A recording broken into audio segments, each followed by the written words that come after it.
But I have to put in here the other darkness. And that's the darkness of the spirit. Because our friend, our poor traveler, finally here gets used to the desert, to being alone, to listening to the silence of God, to being joined with Christ on the cross, to all of their life being that prayer, my God, why hast thou forsaken me? They get used to that. They come to love the Good Friday and Holy Saturday of their lives. And according to the mystics, the worst happened. The most fearful thing that could possibly happen.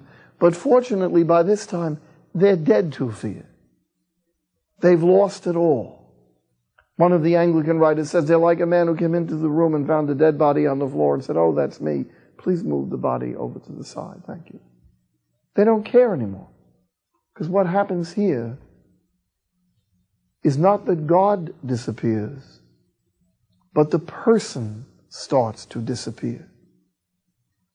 It's like one of those old ships, an old steamship, where in the midst of a storm they ran out of fuel and they started pulling up the decks, desperately pushing them into the engine, into the furnace. The person begins to go up the chimney.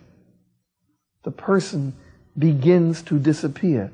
And this is why if you meet one of these people, you're going to be rather disappointed. They don't have a great personality left.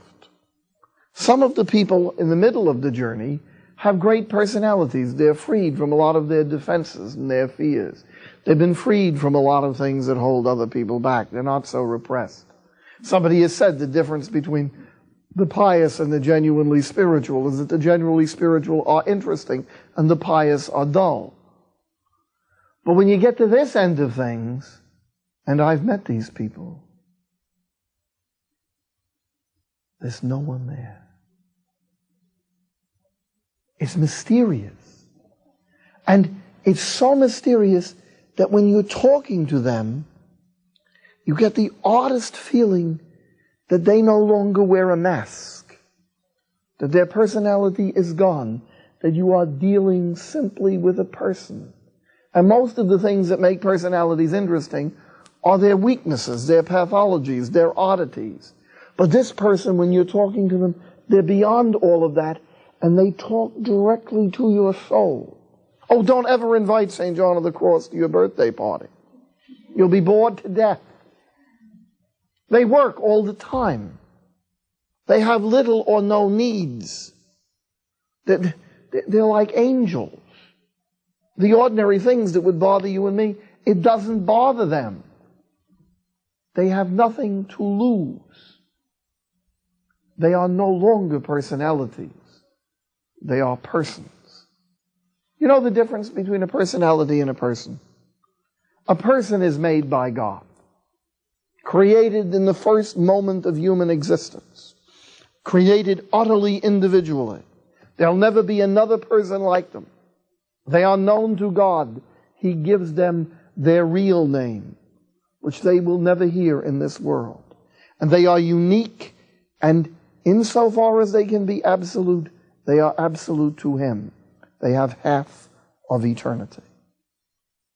If they are saved, it will be unspeakable bliss. And if they are lost, it will be unspeakable sorrow. That's a person. But you can't go around in this life as a person. It's too dangerous. It's too revealing. And so God permits us to develop a personality. All of the things that I spoke about in the beginning of this course, neurosis, psychosis, defense mechanisms, character disorders, schleps, that's all personality. That's not the person. Personality means the mask. It's a good thing. But it disappears two ways. For most of us, it disappears in death. It disappears when we die. The person doesn't disappear, but the personality disappears. Science can only study the personality. That's why it doesn't realize that the unborn child is a person. The unborn child is not a personality, because you have to interact with other people to become a personality. The unborn child doesn't have a personality. It's a person. He or she is a person. And if they are killed or they die in the womb, they go before God simply as persons. You and I, we go before God as persons that used to have personalities standing in front of us on our journey, our clothing, to keep us together, keep us sheltered. But there's one tiny little group of people in this world who die first. They die before they are buried. And these are the people at the end of the unitive way who have gone through the second dark night of the Spirit. They are not buried, but they are dead. And it's very disconcerting to meet them. You probably have, you know. You didn't notice. You've gone to a big church, and there before the morning Mass is a little old person over in the corner. If you interrupt them, they'll be interrupted. They won't be annoyed, but nothing that you have to say will be all that terribly pertinent. They may ask you how you are. They'll try to switch the conversation over to you, but they won't tell you their gripes, their problems, their shortcomings, because they're busy about God. They are like Anna the prophetess in the temple day and night, speaking about God. They are like Simeon. They have been told by the Holy Spirit that they will see before they die the expectation of Israel. They're usually old. Be kind to old people. You never know. You might have a saint on your hand. And the reason they're usually old is because it takes an awful long time to get to the end of this journey.